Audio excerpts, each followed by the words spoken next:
বৃহস্পতিবার না? আজকের এই রাতটা যে জুমার রাত, জানেন আপনারা?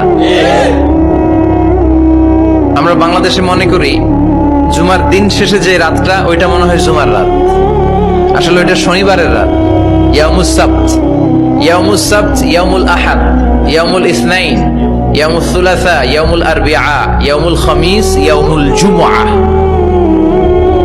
এই হচ্ছে 7 দিনের আরবি নাম। তা আজকে হচ্ছে ইয়াউমুল খামিস। এর দিনে বিশ্বনবী রোজা রাখতেন। সোমবার, বৃহস্পতিবার সুযোগ হলে রোজা রাখবেন। যারা রোজা রাখবে তাদের জন্য ইন দ্য ডে অফ জাজমেন্টে আল্লাহ স্পেশাল একটা গেট বানাবে জান্নাতে ঢোকার জন্য। ওইটার নাম হচ্ছে রাইয়ান। মান দাখালাহু লাম ইয়াজমা আবাদা। একবার who can enter within this door he will never be thirsty again. একবার যে দরজা দিয়ে জান্নাতে ঢুকতে পারবে, আজীবনের জন্য তার গলার তৃষ্ণা মিটে যাবে।